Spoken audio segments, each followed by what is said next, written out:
इलाहा इल्लल्लाहु मुहम्मदुर रसूलुल्लाह। अल्हम्दुलिल्लाहि वकफ़ा वस्सलामुन अला इबादिहिल्लज़ीना इस्तफ़ा। अम्मा बअद फ़अऊज़ु बिल्लाहि मिनश शैतानिर रजीम। बिस्मिल्लाहिर रहमानिर रहीम। वलनब्लुवन्नकुम बिशैइन मिनल खौफि वल जू'i वनक़्सिम मिनल अम्वालि वल अन्फुसि वस्समरात वबश्शिरिस साबिरीन अल्लज़ीना इज़ा असाबतहुम मुसीबह क़ालू इन्ना लिल्लाहि व इन्ना इलैहि राजिऊन। उलाइका अलैहिम सलवातुम मिन रब्बिहिम व रहमह व उलाइका हुमुल मुहतदून। وقال النبي صلى الله تعالى عليه وسلم الصبر ضياء أو كما قال عليه الصلاة والسلام آمنت بالله صدق الله مولانا العظيم وصدق رسوله النبي الكريم ونحن على ذلك من الشاهدين والشاكرين والحمد لله رب العالمين। سبحانك لا علم لنا إلا ما علمتنا إنك أنت العليم الحكيم। اللهم صل على محمد وعلى آل محمد كما صليت على إبراهيم وعلى آل إبراهيم إنك حميد مجيد। اللهم بارك على محمد وعلى آل محمد كما باركت على إبراهيم وعلى آل إبراهيم إنك حميد مجيد। الحمد لله الله رب العالمين أرحم الراحمين মেহেরবানি করে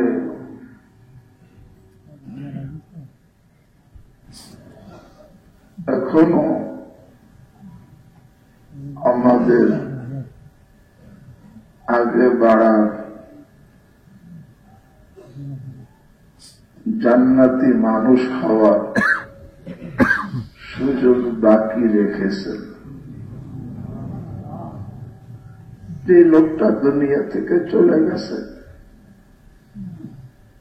তার আর আগে বাড়ার কোনো কি নাই, সুযোগ নাই।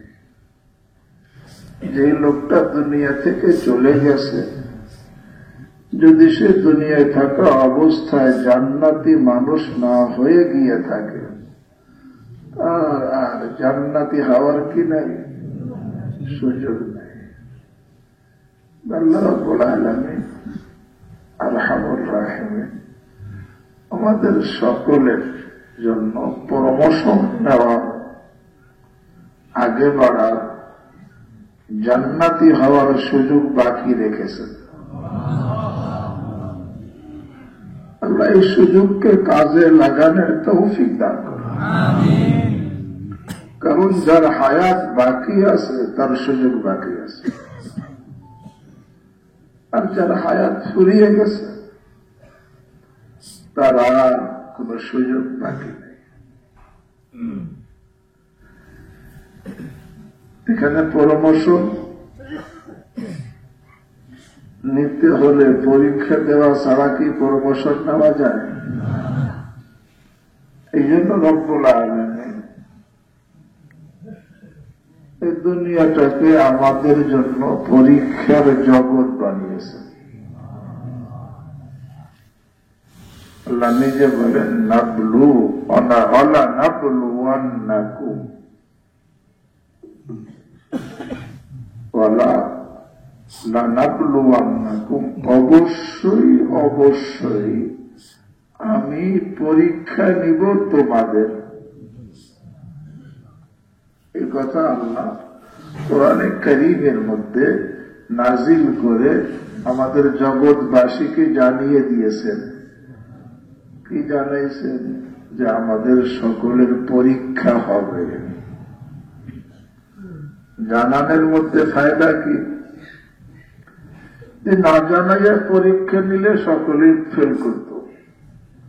পরীক্ষার ঘোষণা ছাড়া হঠাৎ পরীক্ষা ঘোষণা করলে সে মানুষ মানসিকভাবে প্রস্তুতি নেয়, তাই না? যে অনেক ছেলেরা দোয়া চায়, অমুক তারিখে পরীক্ষা দেওয়া চায় না কেন? ঘোষণা হয়েছে ওই তারিখে কি হবে? পরীক্ষা হবে। যদি ঘোষণা ছাড়া পরীক্ষা হতো তাহলে অধিকাংশই ফেল করত। এই জন্য যাতে আমরা ফেল না করি, আল্লাহ জানাইছেন পরীক্ষা হবে। সাথে সাথে পরীক্ষা হবে জানাইছেন, তাই না? পরীক্ষা নিবেন কে তাও জানাই দিছেন। কারণ পরীক্ষককে এটা জানা থাকলেও সেইভাবে মানসিক প্রস্তুতি নেওয়া যায়, অমুকে পরীক্ষা নেবেন, তাই না? কে পরীক্ষা নিবে জানা না থাকলে অনেক সময় হঠাৎ একজনের কাছে গেলে পরীক্ষার্থী হিমশিম খেয়ে যায়, তাই না? এই জন্য পরীক্ষা নিবেন কে, পরীক্ষককে তাও জানাইছেন যে লানাবলুয়ান্নাকুম, আল্লাহকে আমি পরীক্ষা নেব। পরীক্ষার্থীকে আরে ভাই পরীক্ষককে আল্লাহ, পরীক্ষক আল্লাহ। এই কথা বলে বুঝাইছেন, আরে পরীক্ষক কিন্তু বড় রহমান, বড় রাহিম, বড় কারীম। কেমন রহমান! কোরআনে কারীমের মধ্যে, হাদিস শরীফের মধ্যে আসছে, রাসূল করিম সাল্লাল্লাহু তাআলা আলাইহি ওয়াসাল্লাম বর্ণনা করছেন, মান হুসিবা উযিবা, যার হিসাব নেওয়া হবে সে আযাবে গ্রেফতার হয়ে যাবে। হিসাব হইলে আর কেউ বাঁচবে না। আম্মা জি আয়েশা রাদিয়াল্লাহু তাআলা আনহা রাসূল করিম সাল্লাল্লাহু আলাইহি ওয়াসাল্লামকে জিজ্ঞাসা করলেন, ইয়া রাসূলুল্লাহ, ইয়া রাসূলুল্লাহ, আল্লাহ রাব্বুল আলামিন তো নিজে কোরআনে ইরশাদ করেছেন, ওয়াম্মা মান উতিয়া কিতাবাহু বিয়ামিনিহি ফাসাউফা ইউহাসাবু হিসাবান ইয়াসীরা, যার আমল নামা ডান হাতে দেওয়া হবে তাকে তো সহজ হিসাব নেওয়া হবে, সহজ হিসাব হবে। তবে হিসাবটা কি? সহজ। আর আপনি বললেন যার হিসাব হবে সহজ হোক কঠিন হোক সে আযাবে গ্রেফতার হয়ে যাবে। তখন রাসূল করিম সাল্লাল্লাহু আলাইহি ওয়াসাল্লাম ইরশাদ করেন, আল্লাহ যে সহজ হিসাব নেবেন এর অর্থ কি? ইন্নামা যালিকা লা'আরজ। আরজ মানে আল্লাহর সামনে পেশ করা হবে। শুধু আব্দুল গফফার আমলনামা দেন, আমলনামা পেশ করা হয়েছে। এই যে পেশ করা হয়েছে খুলে যা, এইটা কেন করছো, এই গুনাহ কেন করছো, আর এটা কেন করো নাই জিজ্ঞাসা করলে সে আযাবে গ্রেফতার হয়ে যাবে। এটা কেন করলাম, আমি এটা হারাম করছিলাম, এটা কেন করছো, উত্তর আছে। এটা ফরজ করছিলাম, কেন ছাড়ছো, জিজ্ঞাসা করলে উত্তর আছে। যখন জিজ্ঞাসা করবে সেখানে হিসাবে আসির মানে আল্লাহ, কেবল আল্লাহ। বাস আমলনামা সামনে পেশ করা হবে, খুলে কবে যাও। এই হল হিসাবে আসির। এমন রহমান আল্লাহ। আল্লাহ বড় পরীক্ষক, বড় দয়ালু, বড় দয়ালু। এই জানাই দিছে যে কিন্তু সেই দয়ালু রহমান রহিম করিম মাওলা পরীক্ষক। পরীক্ষার্থী কারা? তোমরা সকলে। তোমরা সকলে কারা? শুধু হুজুররা, শুধু ব্যবসায়ীরা, চাকরিজীবীরা, শুধু মুরব্বীরা, যুবকরা, শুধু পুরুষরা? আরে সকলে। কারণ সকলের পরীক্ষার ব্যবস্থা করছেন কেন? আল্লাহ সকলকে প্রমোশন দিতে চান। প্রমোশন নিতে হলে পরীক্ষা দিতে হবে। পরীক্ষা ছাড়া কোন প্রমোশন। আল্লাহ বলেন আলানাবলুওয়ান্নাকুম, হে পুরুষ, হে মহিলা, হে যুবক, হে যুবতী, হে ধনী, হে গরিব, হে ব্যবসায়ী, হে রিক্সা চালক, হে এরকম আলেম, হে তালেব এলেম, হে ভ্যান চালক, হে রাজা, হে প্রজা, দুনিয়ায় যারা আসো সকলকে আমি তোমাদের জন্য, সকলের জন্য পরীক্ষা রাখছি। কারণ এই পরীক্ষা নিব কেন? পাস আরে প্রমোশন দেওয়ার জন্য।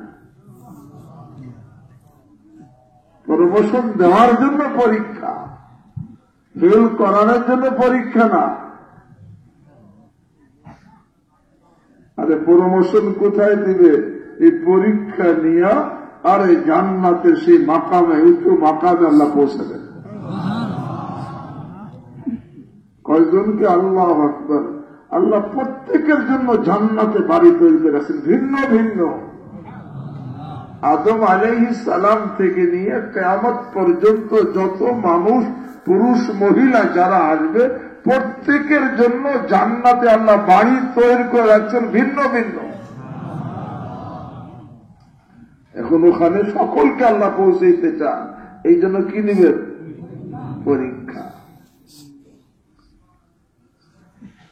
পরীক্ষা নিবেন। সাবজেক্ট কি কি পরীক্ষা নেবেন?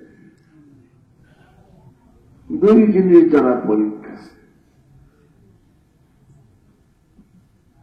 বিশাররি ওয়াল খাইরি, নাবলুকুম বিশাররি ওয়াল খাইরি।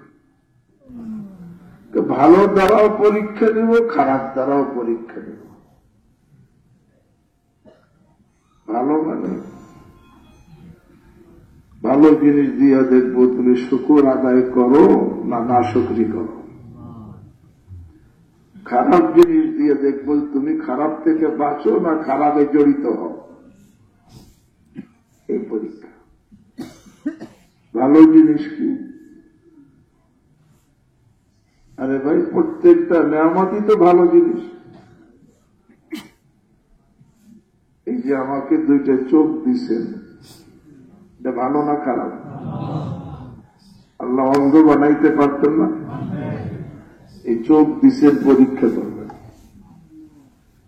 এই যে জবান দিছেন, আল্লাহ বোবা বানান নাই, বাক শক্তি দিছেন কেন? এটা ভালো না খারাপ? এটা কেন দিছেন? পরীক্ষার জন্য। এই যে কান দিছেন, হাত দিছেন, পা দিছেন, ব্রেন দিছেন, সব কিসের জন্য? পরীক্ষার জন্য। এই যে সুস্থতা দিচ্ছেন কিসের জন্য? এই যে যৌবন দিয়েছেন কিসের জন্য? এই যে মাল দিচ্ছেন কিসের জন্য? আর এই যে এলেম দিচ্ছেন কিসের জন্য? আরে পরীক্ষা। যত ভালো জিনিস এটা পরীক্ষা। কি পরীক্ষা? যে ভালো জিনিস পেয়ে আমি এই নিয়ামত পেয়ে আল্লাহর নাশুকুর হই, অকৃতজ্ঞ হই, না শুকুর গুজার হই, কৃতজ্ঞ হই, এই পরীক্ষা। যে লোকটা আল্লাহর নিয়ামত পেয়ে, এই তার জীবন পেয়ে, যৌবন পেয়ে, সুস্থতা পেয়ে, চক্ষু, কান, নাক, জবান, অঙ্গ প্রত্যঙ্গ সব পেয়ে শুকর আদায় করবে, এই শুকর আদায় করার কারণে এই নিয়ামতের পরীক্ষায় সে পাশ হয়ে যাবে। কেমন পাশ? যে কোনো ব্যক্তি নিয়ামত পেয়ে শুকর আদায় করে, আল্লাহ ওয়াদা করছেন আমি অবশ্যই অবশ্যই নিয়ামতকে বাড়াইয়া দিব। তো নিয়ামত বাড়াইতে হলে তিনটা জিনিস একত্রিত হলে তখন বাড়তে থাকে। সেটা কি? যে নিয়ামত গুলো হারাই গেছে আমার নাশুকরির কারণে, ওই হারানো নিয়ামত পুনরায় দেওয়া, আর বর্তমান নিয়ামতকে স্থায়ী করে দেওয়া। হারানোটা পুনরায় দিলে আর বর্তমানটা স্থায়ী করে দিলে এরপরে সে বাড়বে। তো শুকর আদায় করলে হারানো নিয়ামত আল্লাহ পুনরায় দেন, বর্তমান নিয়ামত স্থায়ী করে দেন, ভবিষ্যতে নিয়ামতকে বাড়াইয়া দেন।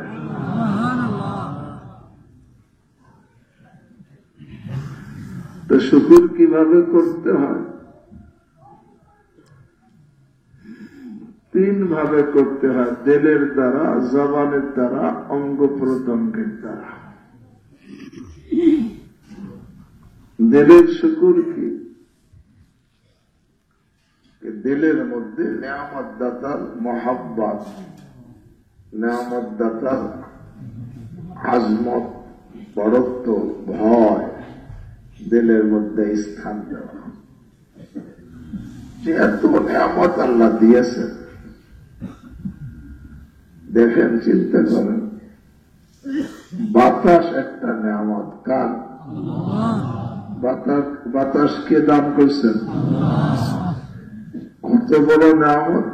মানুষের দুনিয়ার জীবনে, দুনিয়ায় বেঁচে থাকার জন্য বাতাসের চাইতে অন্য কোন জিনিস এত জরুরি না, ঠিক না? বাতাস, হাওয়া যত জরুরি, এরকম অন্য কোন জিনিস এই পরিমাণ জরুরি না, তাই না? পানির প্রয়োজন হাওয়ার আগে না পরে? খাওয়ার প্রয়োজন হাওয়ার আগে না পরে? হাওয়ার প্রয়োজন সবচাইতে কি আগে, বেশি। কারণ হাওয়ার দিকে আমরা ঠেকা। এখন যদি আল্লাহ বলতেন হাওয়ার যখন ঠেকছ তাহলে প্রত্যেক হাওয়া প্রত্যেক শ্বাসের জন্য বিল দেওয়া লাগবে। কি অবস্থা হইত যে প্রত্যেকটা শ্বাসের জন্য তোমার 1 টাকা করে দেওয়া লাগবে, কারণ ঠেকা তো তুমি ঠেকলে মানুষ দিতে কি হয়, রাজি হয়। যে প্রত্যেকটা শ্বাসের জন্য 1 টাকা, 24 ঘন্টায় 24,000 বা শ্বাস নাও, 24 ঘন্টা শ্বাসের জন্য 24,000 টাকা বিল ভরো। কি হইত? সম্ভব? এত জরুরি আমাদের আল্লাহ ফ্রি করে দিয়েছেন, কোন বিল দেওয়া লাগবে না। বিল দেওয়া লাগবে না, ঠিক আছে, ফ্রি করে দিলাম। তাহলে হাওয়া গ্রহণ করতে হলে হাওয়া এক জায়গায় থাকবে, সেখান থেকে গিয়ে আনতে হবে পানির মতো। হ্যাঁ, পানির মতো গিয়ে আনতে হবে। ওই যে কি দেয়, অক্সিজেন দেয় না, ওইরকম সেখানে অক্সিজেন থাকবে, ওইরকম সেখান থেকে আনতে হবে। কি অবস্থায় আল্লাহ কে যে না তোর যাইও আনা লাগবে না, আমি ব্যবস্থা করলাম না। এখন যদি কইতেন যে বাস আমি হাওয়া যে দিব শুধু যারা আমার ফরমা বর্দার, যারা ইমানদার নেককার হবে শুধু তাদেরকে দিব, কিন্তু যারা বেঈমান হবে গুনাহগার হবে তাদেরকে হাওয়া দিব না। কি অবস্থায় আল্লাহ কইবে না, আরে আমার ইমানদার হও, নেককার হও, পরহেজগার হও, বেঈমান হও, আর তুমি আর নাফরমান হও, গুনাহগার হও, সকলকে আমি হাওয়া পৌঁছে দেব। আর যদি বলতেন ঠিক আছে আমি হাওয়া পৌঁছে দিব, কিন্তু শুধু নেওয়ার দায়িত্ব তোমার, শ্বাস গ্রহণ করা ছাড়া এটা আমি তোমার কাছে পৌঁছে দিব, এরকম ভাবে নিতে হবে, পাইপ দিয়া মতো নিবা আবার ছাড়বা। তাহলে ঘুমান যাইতো, ঘুমের মধ্যে আমি দেওয়ার দায়িত্ব নিলাম না, ঘুমের সময় তোমাকে তোমারই নিতে হবে। আরে তুই ঘুমাই থাকবে, সেখানে আমি হাওয়া তোকে দিব। আল্লাহর নেয়ামত কত! আল্লাহ যে নেয়ামত দিচ্ছেন এর শুকর কি? 1 নম্বর, এই নেয়ামত দাতা। এই যুবক ভাইরা, আমরা যাই করি না কেন আল্লাহ দেওয়া, আল্লাহ যে হাওয়া দিচ্ছেন যেটাতে আমরা শ্বাস প্রশ্বাস গ্রহণ করতেছি, যা তুই না ফারমানি করিস আমি 5 মিনিট ধরে হাওয়া দিব, আপনি কেমনে পারিস? কি অবস্থা শেষ হয়ে যায় না? কত বড় কারীম মাওলা, কত বড় মেহেরবান, কত বড় দয়ালু, সব সময় নাফরমানি করি তারপরে সব সময় হাওয়া পৌঁছে গেছে। এটা কি আল্লাহ? এখন এই যে হাওয়ার মতো এত জরুরি নেয়ামত আল্লাহ দিয়েছেন, ফিরি এবং সেখানে পৌঁছে দিতেছেন সর্ব অবস্থায়। আমি কাজ করি, আমি খানা খাই, আমি গল্প করি, সব করতেছি, কিন্তু অজান্তে আমার অনিচ্ছায় কিন্তু শ্বাস আল্লাহ পৌঁছাইতেছেন, ঠিক না? আরে ঘুমানো, ঘুমের মধ্যে শ্বাস চলতেছে, কে দিতে ব্যবস্থা করছেন? আল্লাহ। এই নিয়ামতের শুকর কি? আরে 1 নম্বর, এই নিয়ামত দাতা মহাব্বত দিলের মধ্যে স্থান দাও। বলো তো দেখি হে ভাইরা, দুনিয়ার মধ্যে আমাদের জন্য, দুনিয়ার জীবনে আমাদের জন্য এই হাওয়ার চাইতে বড় কোন নিয়ামত আছে? কিন্তু এত জরুরি, এত ঠেকা আমরা, কিন্তু আল্লাহ ফ্রি করে দিয়েছে। এই হাওয়া, আল্লাহর এই হাওয়া খেয়ে আল্লাহর নাফরমানি করা কত বড় নেমুখ হারাম! শুকর কি? আল্লাহর দেওয়া সম্পদ মাল দ্বারা নাফরমানি করা, আল্লাহর দেওয়া সুস্থতা দ্বারা নাফরমানি করা, আল্লাহর দেওয়া শক্তি দ্বারা নাফরমানি করা, আল্লাহর দেওয়া যৌবন দ্বারা নাফরমানি করা, আল্লাহর দেওয়া চোখ, কান, নাক, জবান, অঙ্গ প্রত্যঙ্গ দ্বারা নাফরমানি করা, এটা কি নেয়ামতের শুকর? আরে এক নম্বর দিলের মধ্যে নেয়ামত দাতার মোহাম্মত, আজমত আর ভয়, খাসিয়াত দিলের মধ্যে রাখা। দিলের মধ্যে মোহাম্মত রাখা, ভয়ও রাখা। আল্লাহ আমাকে দিছেন, আল্লাহ দিছেন আমার কোন যোগ্যতার কারণে, আমি পাওনাদার ছিলাম সেই জন্য, নাকি দয়া করে? আরে দয়া করে দিছেন। আল্লাহ যে দান করছেন, আরে মেহরবানি করে দান করছেন।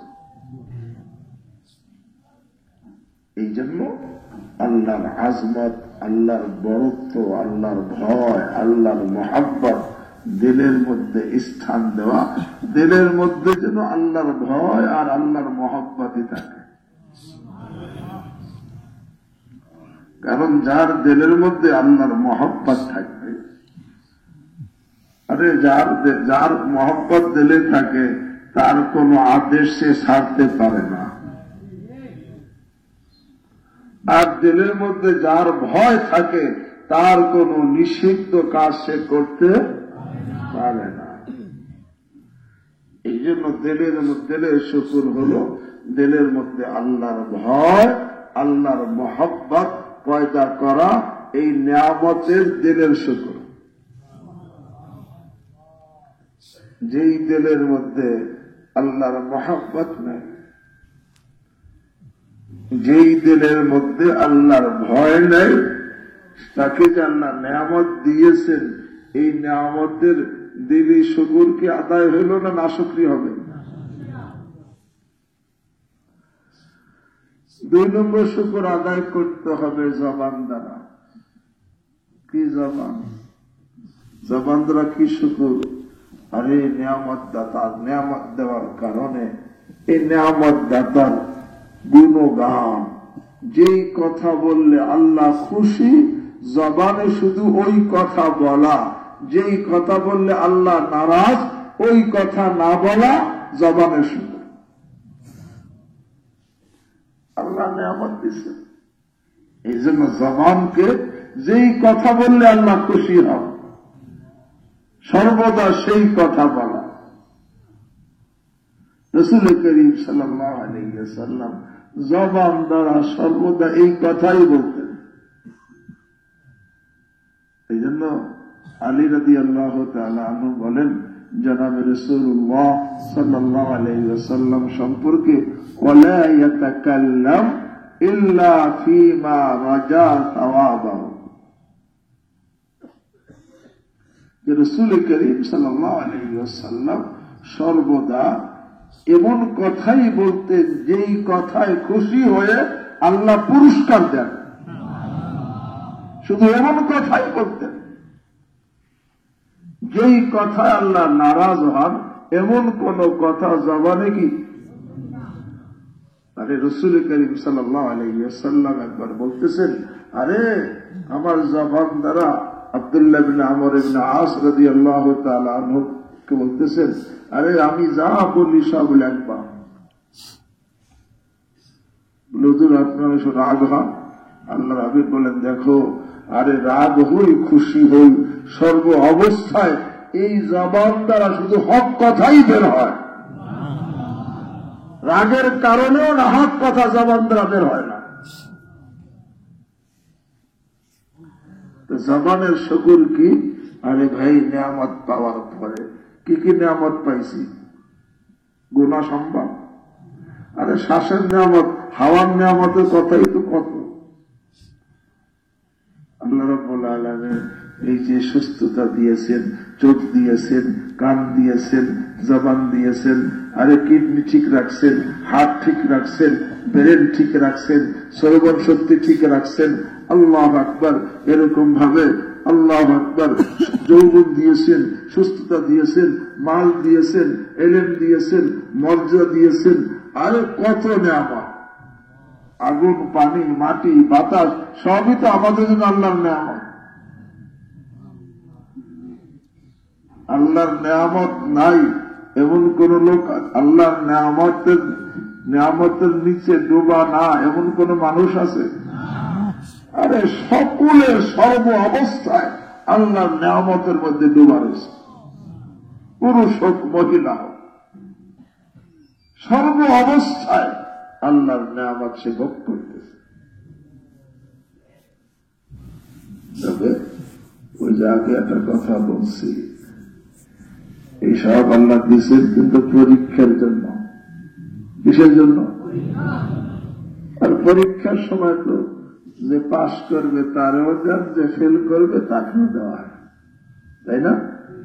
পরীক্ষার হলে একজন পরীক্ষার্থী হিসেবে যত সুযোগ সুবিধা আছে, যে পাশ করবে সেও ভোগ করে, যে ফেল করবে সেও সেই সুযোগ সুবিধা কি করে? ভোগ করে। ফেল করার কারণে আল্লাহ তো জানেন কে কে ফেল করবে, তারপরেও কাউকে তার নেয়ামত বন্ধ করেন নাই। কেন? যেটা পরীক্ষার হলের মধ্যে আছে। এই জন্য জবানের শুকর কি? জবানের সর্বদা এমন কথাই বলা যেই কথা বললে আল্লাহ রাজি, আল্লাহ খুশি। আরে রাসূল করিম সাল্লাল্লাহু আলাইহি ওয়াসাল্লামের ছেলে ইব্রাহিম রাদিয়াল্লাহু তাআলা আনহু ধাত্রী বাড়িতে অসুস্থ, মৃত্যু শয্যায় শায়ী। রাসূল করিম সাল্লাল্লাহু আলাইহি ওয়াসাল্লামের চোখে পানি এসে গেছে, দিল ব্যথিত হয়েছে, আর বলতেছেন ইন্না বিফিরাকিকা লামাহজুনুন ইয়া ইব্রাহিম, হে ইব্রাহিম তোমার বিরহে আমরা ব্যথিত। সাথে সাথে কি বলেন? ওয়ালা নাকুল ইল্লা মা ইয়ারদা বিহি রাব্বুনা, তবে আমার দিল যতই ব্যথিত হোক, চোখে পানি আসুক, আমি শুধু জবানে ওই কথাই বলবো যেই কথায় আমার আল্লাহ রাজি। ওয়ালা নাকুল ইল্লা মা ইয়ারদা বিহি রাব্বুনা। তো জবানের শুকর কি ভাই? সর্বদা জবান দ্বারা এমন কথা বলা যেই কথা আল্লাহ কি হন? খুশি হন। যেই কথা আল্লাহ নারাজ হন, এই কথা বললে কি জবানের শুকর আদায় হবে? গীবত করলে কি জবানের শুকর আদায় হবে? গালি দিলে কি জবানের শুকর আদায় হবে? মিথ্যা বললে কি জবানের শুকর আদায় হবে? মিথ্যা সাক্ষী দিলে কি জবানের শুকর আদায় হবে? একজন যেই দোষে দোষী না, তাকে সেই দোষে দোষী সাব্যস্ত করলে, সেই দোষের অপবাদ দিলে, এটা কি সে জবানের শুকর আদায় হবে? আল্লাহ, মোট কথা জবানের শুকর যে নিয়ামত আল্লাহ দিয়েছেন, জবান দ্বারা সর্বদা আল্লাহর গুণগান, যেই কথা বললে আল্লাহ খুশি সেই কথা বলা, যেই কথা বললে আল্লাহ নারাজ, জবানে সেই কথা না বলা, এটা জবানের শুকর। আর অঙ্গ প্রত্যঙ্গের শুকর কি? চোখ, কান, নাক, এই সব অঙ্গ প্রত্যঙ্গের শুকর কি ভাই? এই সব অঙ্গ প্রত্যঙ্গ আল্লাহর ফরমা বরদারিতে লাগাইয়া রাখা। যেই লোকটা নিয়ামত পাওয়ার পরে দিলের দ্বারা শুকর আদায় করল, জবানের দ্বারা শুকর আদায় করল, অঙ্গ প্রত্যঙ্গের দ্বারা শুকর আদায় করল, এই লোকটা এই শুকর গুজার বান্দা। আল্লাহু আকবার। আল্লাহ সে পরীক্ষায় পাশ করে গেল। যখন পাশ করে গেল, তখন তার জন্য প্রথম হলো প্রমোশন, প্রথম সে জাহান্নাম থেকে মুক্তির সার্টিফিকেট পেয়ে গেল। কাজে আল্লাহ বলেন, আরে হ্যাঁ, তোমরা যে শুকর আদায় করো, তাহলে আমি আযাব কেন দেব? কেন দেব আযাব?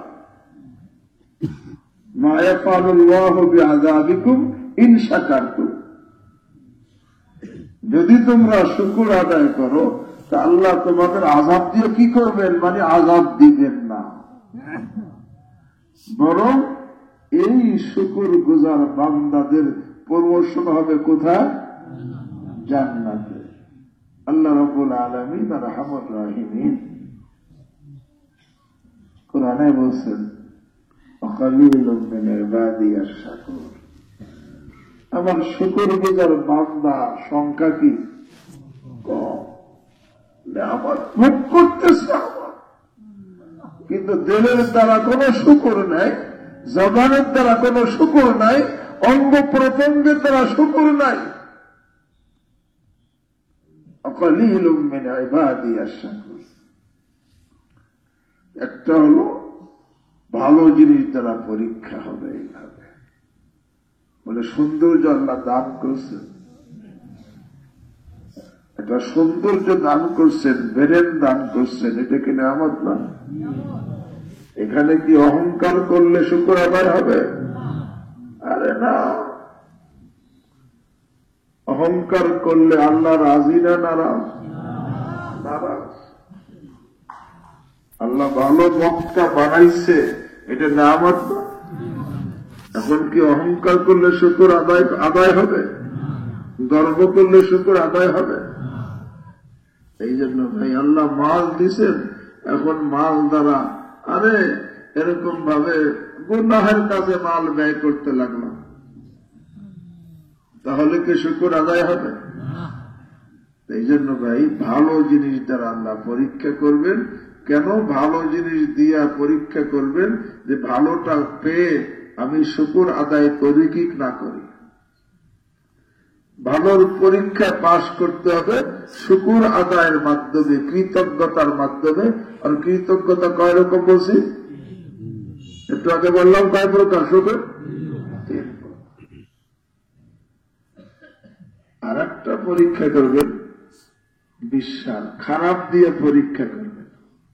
যেটা খারাপ লাগে, কষ্ট লাগে, কষ্টের জিনিস দ্বারা পরীক্ষা করবেন। কষ্টের জিনিস কোনটা? মন বিরোধী জিনিসগুলো হলো কষ্টের জিনিস, তাই না? মন বিরোধী যেটা, এটা কষ্টের জিনিস। মন বিরোধী কি? দুনিয়াতে যত পাপ আছে, যত গুনাহ আছে, যত হারাম কাজ আছে, এই পাপ কাজগুলো, হারাম কাজগুলো, এটা কি তো মন চাই? হারাম কাজগুলো মনে চায় না? এখন এখানে মন বিরোধী কি?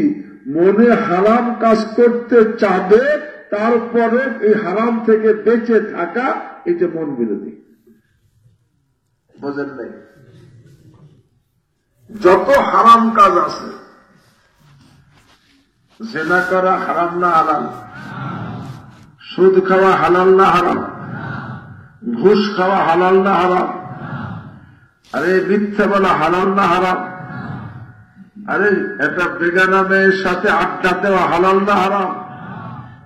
বেগানা ছেলের সাথে আড্ডা দেওয়া হালাল না হারাম? হারাম। এইসব হারাম, কিন্তু এইগুলো মনে চায় কি চায় না? চায়। মদ খাওয়া হালাল না হারাম? নেশা করা হালাল না হারাম? হারাম। কিন্তু এগুলো মনে চায় কি চায় না? চায়। এগুলো সব মন চাই, কিন্তু মনে চাবে, তারপরে সেখান থেকে বিরত থাকা, ধীরে থাকা, এটা কষ্টের কাজ না? এটা মন বিরোধী, একটা পরীক্ষা। এই যে খারাপ জিনিস দিচ্ছেন পরীক্ষা, যে আমি খারাপ গুলো দিয়ে দিলাম, এর থেকে পরীক্ষা কি? যেখানে মনে চাবে তারপরে এর থেকে বিরত থাকতে হবে। মনে চাওয়া সত্ত্বেও বিরত থাকা এটা কষ্টের কাজ। যে নাকি মনে চাওয়া সত্ত্বেও বিরত থাকলো সে এই আল্লাহু আকবার এই গুনাহের পরীক্ষায় পাশ করে গেল।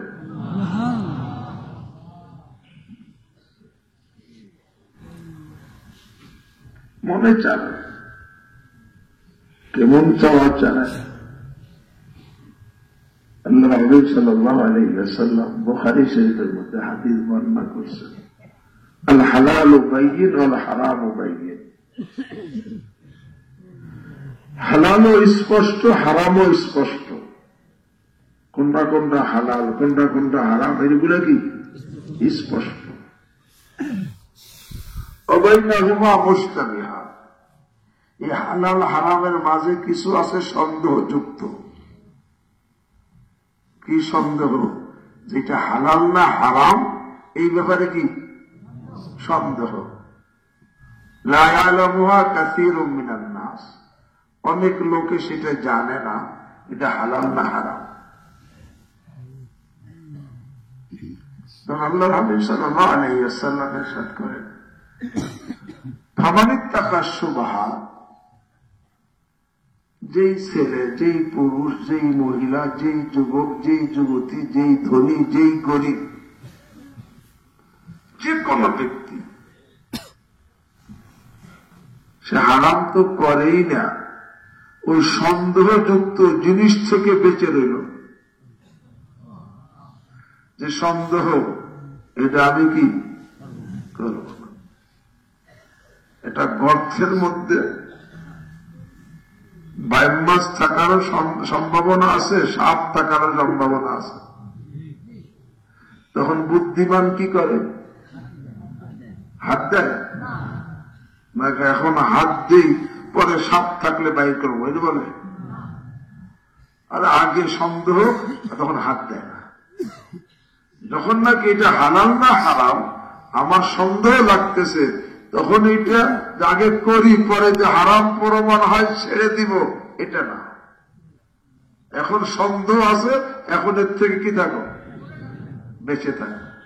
আমাদের টাকার স্বভাব, যেই পুরুষ, যেই মহিলা, যেই যুবক, যেই যুবতী সন্দেহযুক্ত জিনিস থেকে বিরত রইল, এতে তার কি পুরস্কার হবে, কি লাভ হবে? আরে ইস্তাবরা লিদীনিহি ওয়া ইরজি, এই লোকটা সন্দেহযুক্ত জিনিস থেকে বিরত থেকে তার দ্বীন এবং ইজ্জতকে হেফাজত করে ফেলল। কারণ হারাম কাজ করলে দিনদারি থাকে না খতম হয়ে যায়, ইজ্জত থাকে না খতম হয়ে যায়, খতম হয়ে যায়। ফামানিত্তাকা শুবহাত, যে সন্দেহযুক্ত জিনিস থেকে বেঁচে রইল, ইস্তাবরা লিদীনিহি ওয়া ইরজি, সে তার দ্বীন এবং ইজ্জতকে হেফাজত করে ফেলল। আর মান ওয়াকা ফি শুবহাত, যে সন্দেহযুক্ত জিনিসের মধ্যে পতিত হইল, সন্দেহযুক্ত জিনিস করতে রয়েছে, ইউশিকু আন ইউআকিয়াহু, অচিরেই সে ওই হারামের মধ্যে পতিত হয়ে যাবে। সন্দেহযুক্ত করতে করতে পরে কোথায় ঢুকে যাবে? হারামে ঢুকে যাবে।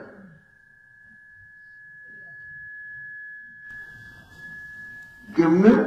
আল্লাহর হাবিব সাল্লাল্লাহু আলাইহি ওয়াসাল্লাম উদাহরণ দিয়ে বুঝাইছেন, কারাইন ইয়ারা হাওলা লাহিমা ইউশিকু আন ইউআকিয়াহু,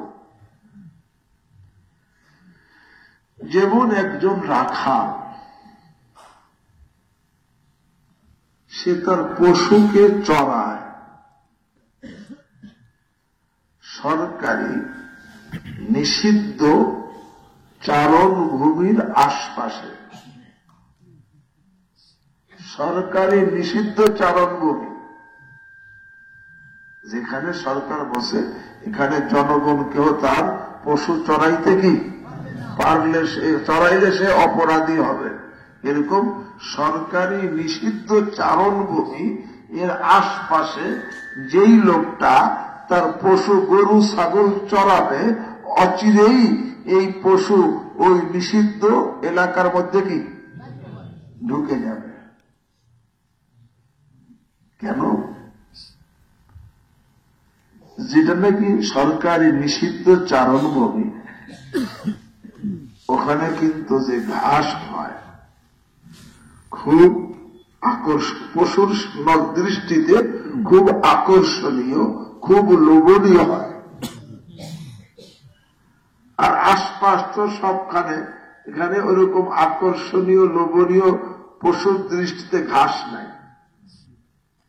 এখন পশু যখন ওই নিষিদ্ধ এলাকার আশপাশ দিয়ে ঘুরবে, ওই ঘুরতে ঘুরতে দেখা যাবে ওই ঘাসের লোভে আকর্ষণে সে আর ওই নিষিদ্ধ এলাকার বাহিরে থাকবে না, নিষিদ্ধ ওই চারণভূমির মধ্যে ঢুকে যাবে। ঠিক না?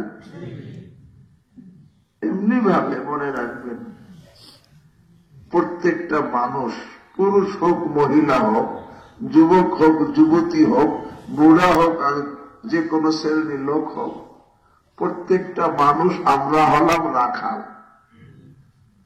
আমরা সকলে কি? আর আমার আপনার সকলের নফস হইল পশু। নফস আছে না? নফস নাই এমন কোন যুবক কি আছে? এমন কোন বুড়া কি আছে? এমন কোন তালেব ইলম কি আছে? এমন কোন আলেম কি আছে? এমন কোন মেয়ে কি আছে যার নফস নাই? তাহলে প্রত্যেকটা মানুষ হলো রাখা। আর এই যে নফস, এটা হলো পশু। আর যত মাকরুহ কাজ আর যত হারাম কাজ, এই সমস্ত হারাম কাজগুলো হলো আল্লাহর নিষিদ্ধ এলাকা। আলা ইন্না লিকুল্লি মালিকিন হিমা, আলা ওয়া ইন্না হিমাল্লাহি ফি আরদিহি মাহারিমুহু। এই হারামগুলো হলো আল্লাহ রাব্বুল আলামিনের নিষিদ্ধ এলাকা। এখানে ঢোকা অপরাধ, শাস্তিযোগ্য অপরাধ আল্লাহর কাছে। আর আমি হলাম রাখাল, আমার নফস হলো কি পশু। আর যত মাকরুহ কাজ আছে, যত মাকরুহ কাজ, এই মাকরুহ কাজগুলো হলো ওই হারামের আশপাশ। হারামের কি? এখন যেই লোকটা, এই যে আমার আপনার নফস, এর কাছে মাকরুহ কাজ যতটুক আকর্ষণীয়, এর থেকে বেশি আকর্ষণীয় প্রত্যেকটা হারাম কাজ। প্রত্যেকটা হারাম কাজ নফসের কাছে আকর্ষণীয়, লোভনীয়। প্রত্যেকটা হারাম কাজ নফসের কাছে আকর্ষণীয়, লোভনীয়। এখন যেই লোকটা তার নফসের পশুকে ওই হারামের আশপাশ সন্দেহযুক্ত জিনিস, যেগুলোকে মাকরুহ বলা হয়, এই সন্দেহযুক্ত জিনিসের মধ্যে তার নফসকে বিচরণ করাবে, তখন নফস ওই শুধু সন্দেহযুক্তর মধ্যে সীমিত থাকবে না, ওই নফসের কাছে হারামগুলো যেহেতু আকর্ষণীয়, লোভনীয়, ওই নফস ওই আকর্ষণ আর লোভে ওই সন্দেহযুক্ত জিনিস পার হয়ে হারামে ঢুকে যাবে। তো প্রত্যেকটা হারাম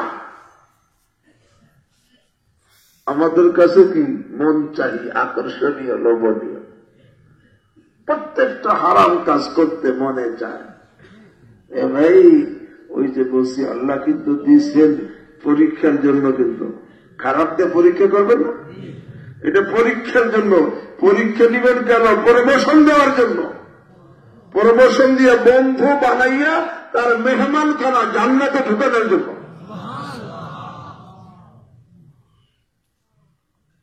এখন এই যে যত গুনাহের কাজ মন চাই, মনে চায়, সেখান থেকে নিজেকে ফিরে রাখা, বিরত রাখা, এটা কি কষ্টের কাজ না? এই যে কষ্টের কাজ। এমনি ভাবে আর একটা কষ্টের কাজ কি? আল্লাহ রাব্বুল আলামিন যেই ইবাদত গুলো করতে বলছেন, নামাজ পড়তে বলছেন, রমজানে রোজা রাখতে বলছেন, মাল হইলে হিসাব করে যাকাত দিতে বলছেন, এরকম ভাবে ধনী হইলে হজ করতে বলছেন, উপার্জনকে হালাল করতে বলছেন, যত ইবাদত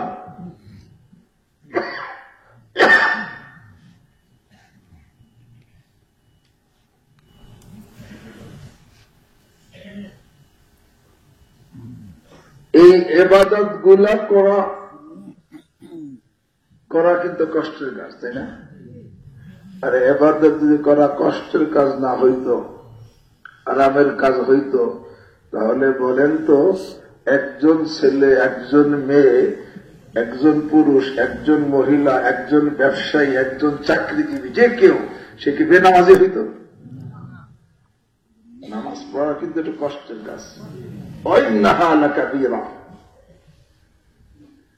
ইবাদত গুলো কষ্টের কাজ। এখন কষ্ট হওয়া সত্ত্বেও এগুলো করা, এটা কিন্তু পরীক্ষা। এটা কি যে আমি কষ্টের কাজ হুকুম দিলাম, তারপর দেখি করে কি করে না, করলে সে পরীক্ষায় পাস, না করলে কি। এমনি ভাবে যত বিপদ আপদ আছে এটাও কিন্তু কষ্টের জিনিস, তাই না? কষ্টের জিনিস। এই যে তিন প্রকার হলো কষ্টের জিনিস। একটা হলো সমস্ত পাপ থেকে কি থাকা, বেঁচে থাকা। আর একটা হলো সমস্ত ইবাদত গুলো কি পালন করা। আর একটা হলো বিপদ আপদ, এগুলো কিন্তু কষ্টের কাজ। এই সময় নিজেকে জমায়া রাখা, এই যে কষ্টের জিনিস, এগুলো খারাপ আমার কাছে। এই জিনিসগুলো আল্লাহ দিচ্ছেন, এগুলো দিয়ে কি করবে? পরীক্ষা করবে। এই কষ্টের জিনিসের পরীক্ষায় পাস করতে হবে সবরের দ্বারা। কিসের দ্বারা? গুনাহ থেকে সবর, ইবাদতে সবর, মুসিবতে সবর। গুনাহ থেকে সবর করতে হবে, ইবাদতে সবর করতে হবে, মুসিবতে সবর করতে হবে। গুনাহ থেকে সবর মানে মনে যত চাই চাক। এই ভাইরা, পরীক্ষার মধ্যে প্রশ্ন আসছে একটা, ওইটার উত্তর যদি ভালো না থাকে, জানা না থাকে, নিজের অনেক কিছু জানা আছে, একেবারে লেখলাম 50 পৃষ্ঠা। হ্যাঁ, বলে এখন বসে থাকি, লিখতে থাকি, মনে চাইছে লেখি।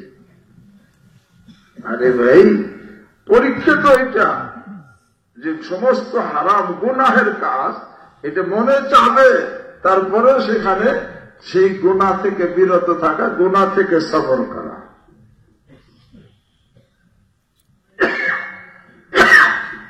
আর দ্বিতীয় হল ইবাদত করতে মনে চায় না, নামাজ পড়তে মনে চায় না, শীতের সময় উঠে নামাজ পড়ে কে, ঘুমাই থাকে, 8টার সময় পড়বা না, নাই পড়লাম কি হবে। অথচ আল্লাহর হুকুম ফরজ না নফল? এখন যে লোকটা নামাজ পড়ল না, সে কি এই যে কষ্টের ইবাদত, এই পরীক্ষা পাশ করলো না ফেল?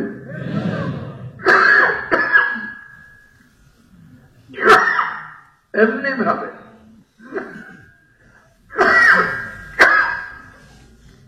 যত বিপদ বিপদ আপদ, এটাও কিন্তু কষ্টের কাজ। এখানে সবর করা। এখন যদি কোনো ব্যক্তি এই কষ্টের খারাপ জিনিস দ্বারা পরীক্ষা পাশ করতে চায়, তাহলে সবরের মাধ্যমে কি করতে হবে? কারণ সবর কাকে বলে? হাবসুল নফস, নিজের নফসকে বন্দী করে রাখতে হবে। বন্দী করা বোঝেন? আটকায় রাখতে হবে। কিসের থেকে? 1 নম্বর, আম্মা তাতামান্না মিনাশ শাহাওয়াত। আম্মা তাতামান্না মিনাশ শাহাওয়াত।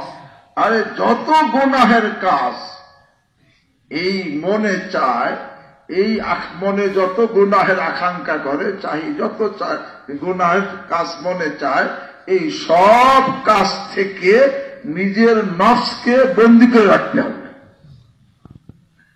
যত মনে চায় চাক, আমি বন্দী করে রাখলাম, ওই গুনাহের কাজ করতে দিব না নিজেকে, নফসকে। হাবসুন নফস, হাবস মানে বন্দী করা। যে নিজের নফসকে বন্দী করে রাখতে হবে, আটকায় রাখতে হবে। কিসের থেকে? আম্মা তাতামান্না মিনাশ শাহাওয়াত। যত ধরনের অবৈধ চাহিদা আছে, মালের অবৈধ মালের চাহিদা, অবৈধ যৌন চাহিদা, বড়ত্বের চাহিদা, গর্বের চাহিদা, আরে যত গুনাহ আছে জাহিরি বাতিনি, এগুলো মনে চায়। এই মনের চাহিদা থেকে নফসকে বন্দী করে রাখা হলো গুনাহ থেকে সবর। হাবসুন নফস আম্মা তাতামান্না মিনাশ শাহাওয়াত। 2 নম্বর, ওয়ালা মা ইয়াশুক্কু আলাইহা মিনাল ইবাদাত। যে ইবাদতগুলো তার কাছে কষ্ট লাগে, এই ইবাদতের উপরে নফসকে আটকায় রাখা। যত কষ্টে লাগুক তোমারে ছাড়বো না, ইবাদত করাই ছাড়বো। হাবসুন নফস আলা মা ইয়াশুক্কু আলাইহা মিনাল ইবাদাত। ইবাদতের উপরে জমে থাকা, এইটা হলো ইবাদতে সবর। কারণ মনে তো যাবে না, কিন্তু তারে আটকে রাখতে হবে ইবাদতের উপরে। আর ওয়াফিমা ইয়াসআবু আলাইহা মিনান নাইবা। আর যত বিপদ আপদ আসে, কষ্টকর, এখানেও নফসকে জমায় রাখতে হবে। জমায় রাখতে হবে মানে এই বিপদ আপদের কারণে আল্লাহর কোন আদেশ লঙ্ঘন করা কি, কোন নিষিদ্ধ গুনাহের কাজ করা কি যাবে না। এবং বিপদ আপদের কারণে আল্লাহর উপরে কোন অভিযোগ করা কি যাবে না। সবর কয় প্রকার? মন বিরোধী জিনিস কয় প্রকার? হলো 3 প্রকার। সমস্ত গুনাহ থেকে বাঁচা, ইবাদত করা, আর মুসিবতে বিপদে সবর করা, এগুলো হলো কি মন বিরোধী কষ্টের কাজ। এই 3 প্রকার। ওই যে আল্লাহ বলছে নাবলুকুম বিশ-শাররি ওয়াল খায়র, ভালো জিনিস দ্বারাও পরীক্ষা করব আর খারাপ দিয়েও পরীক্ষা করব। কষ্টের জিনিস দ্বারা, এই কষ্টের জিনিস এই 3 প্রকার। একটা হলো সমস্ত গুনাহ থেকে বেঁচে থাকা, এটা পরীক্ষা। এখানে আর একটা হলো ইবাদতে জমে থাকা, এটাও পরীক্ষা। আর বিপদে আরে এরকম ধৈর্য ধারণ করা, এটাও কি পরীক্ষা। যদি কোনো ব্যক্তি গুনাহ থেকে বাঁচল না, সে পরীক্ষায় পাস না ফেল। যে নাকি ইবাদতে জমে রইল না, পরীক্ষায় পাস না ফেল। বিপদে ধৈর্য ধারণ করলো না, পরীক্ষায় পাস না ফেল। তবে একটা কথা বলে দেই, আসবরু জিয়া, সবর হলো বড় আলো। জিয়া বলা হয়, চন্দ্রের আলোকে নূর বলা হয়। সূর্য আলোকে জিয়া বানায়। হ্যাঁ, কি আছে কোরআনে? আরে জালা শামসা কি আছে? আয়াত কি আসছে? হ্যাঁ হ্যাঁ, হুয়াল্লাযী জাআলা আশ-শামসা যিয়াআ ওয়াল কামারা নূরা। আল্লাহ রাব্বুল আলামিন সূর্যকে জিয়া বানাইছেন, বড় আলো দানকারী, আর চন্দ্রকে নূর বানাইছেন। তো নূরের থেকে সূর্যের আলো কি বেশি? আল্লাহ হাবিব বলেন আস-সাবরু জিয়া। আরে সবর হলো সূর্যের আলোর মতো। অন্য থেকে সবরের আলো সবচাইতে কি আস-সাবরু জিয়া। তবে এই 3 প্রকারের সবরের মধ্যে গুনাহ থেকে সবর, এটা সবচেয়ে বেশি পুরস্কারের যোগ্য। এরপরে ইবাদতে সবর 2 নম্বর, আর মুসিবতে সবর 3 নম্বর। গুনাহ থেকে সবর, মুসিবতে সবরের পুরস্কার মান সাবারা ফিল মুসিবা কাতাবাল্লাহু লাহু 300 দারাজা বাইনাদ দারাজাতি ওয়াদ দারাজা কামা বাইনাল আরদি ওয়াস সামা। যে মুসিবতে বিপদে সবর করলো, আল্লাহ রাব্বুল আলামিন তাকে 300 মর্যাদা দান করবেন। এক মর্যাদা থেকে আর এক মর্যাদার দূরত্ব জমিন থেকে আসমান পর্যন্ত যতখানি, এতখানি দূরত্ব হবে এক মর্যাদা থেকে আর এক মর্যাদার দূরত্ব। এরকম 300 মর্যাদা দান করবেন বিপদে সবরকারী। আমান সবর আলা তাআ। আর যে ইবাদতে সবর করবে, কোন অবস্থায় ফরজ, ওয়াজিব, সুন্নাত ছাড়বে না, কাতাবাল্লাহু লাহু 600 দারাজা। আল্লাহ তাকে 600 মর্যাদা দান করবেন। বাইনা দারাজাতি ওয়াদ দারাজা কামা বাইনা দুখরুমিল আরদি ওয়াল আরশ। এই 600 মর্যাদার দূরত্ব, আরে তা 600 মর্যাদার এক মর্যাদা থেকে আর এক মর্যাদার দূরত্ব জমিনের নিচ থেকে আরশে আজিম পর্যন্ত যতখানি, এতখানি দূরত্ব হবে একটা থেকে আর একটা। এরকম 600 মর্যাদা দান করবেন ইবাদতে সবরকারীকে। আমান সাবর আনিল মাসিয়া। আর যে গুনাহ থেকে সবর করবে, কাতাবাল্লাহু লাহু 900 দারাজা। আল্লাহ তাকে 900 মর্যাদা দান করবেন। বাইনা দারাজাতি ওয়াদ দারাজা কামা বাইনা তুখুমিল আরদি ওয়াল আরশি মাররাতাইন। আরে 900 মর্যাদার এক মর্যাদা থেকে আর এক মর্যাদার দূরত্ব জমিনের নিচ থেকে আরশে আজিম পর্যন্ত যতখানি, এর ডবল হবে এক মর্যাদা থেকে আর এক মর্যাদার দূরত্ব। এরকম 900 মর্যাদা দান করবেন গুনাহ থেকে সবরকারীকে। ভাই, এই মর্যাদা নিতে কে কে রাজি? আল্লাহ আমাকে আপনাদের সকলকে তৌফিক দান করেন। তাহলে কি মনে চাইলে গুনাহ কি করা যাবে? কুদৃষ্টি করতে মনে চাইলে করা যাবে? আরে বেগানার সাথে গল্প করতে মনে চাইলে কি করা যাবে? ঘুষ খাইতে মনে চাইলে কি খাওয়া যাবে? সুদ খাইতে মনে চাইলে কি খাওয়া যাবে? আরে এরকম অপকর্ম করতে মনে চাইলে কি করা যাবে? মদ খাইতে মনে চাইলে কি খাওয়া যাবে? আরে নেশা করতে মনে চাইলে কি নেশা করা যাবে? যে নাকি মনে চাবে আল্লাহ দেখেন। আরে ভাই, এই জন্যই তো আমাকে সৃষ্টি করছেন। ফেরেশতারা তো ইবাদত করত, কিন্তু তাও কিন্তু গুনাহ থেকে বাঁচার কোন পরীক্ষা নাই। এই গুনাহ থেকে বাঁচার পরীক্ষা শুধু আমরা মানুষ দেব। যুবক ভাইরা কি মনে করো? এই পরীক্ষা শুধু কাদের? আমাদের, পুরুষ হোক মহিলা হোক। এই যে আল্লাহ সবর পরীক্ষার জগৎ বানাইছেন, এই সবরের মাধ্যমে এই যে কষ্টের জিনিসের পরীক্ষা কি করতে হবে, আর সর্বনিম্নের সবর যেটা, সেইটার কথা আয়াত পড়ছেন।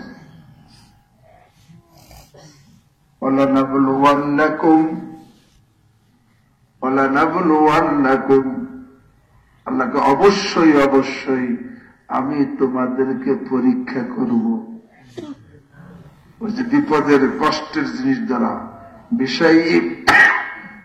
বিষয় মিনাল খাউফ, কিছু ভয়, শত্রুর ভয় চাপায়া দিব, এই ভয় দিয়ে পরীক্ষা করব, যে ভয়ের কারণে তুমি আমার আদেশ ছেড়ে দাও না আদেশ পালন করো, এই পরীক্ষা। ভয়ের কারণে আমার নাফরমানি করো না বিরত থাকো, এই পরীক্ষা।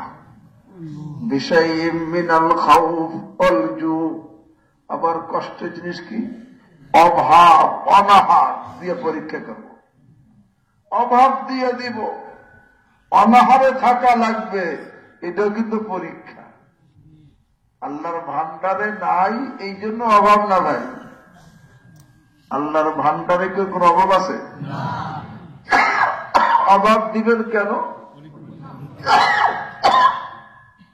যে অভাবের কারণে আমি স্বভাব নষ্ট করি কিনা, না সবর করি। বিষয় মিনাল খাউফি ওয়াল জু, জু মানে অভাব অনাহার, এর দ্বারা পরীক্ষা।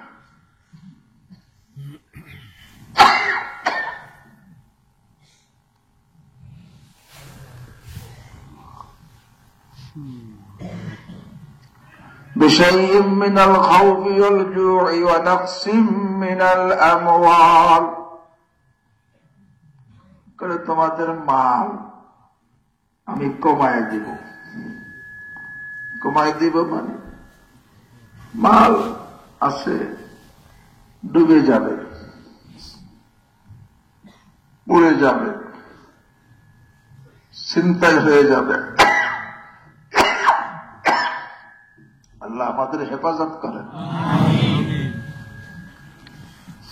কেন? এই মাল কমাইয়া পরীক্ষা, যে কি করো আমি দেখব। হযরতে আব্দুল কাদের জিলানী রহমতুল্লাহ আলাইহি দরবারে ওনার মজলিসে বসা, ওনার এক মাল বোঝাই জাহাজ সাগরে যাচ্ছিল কোথাও।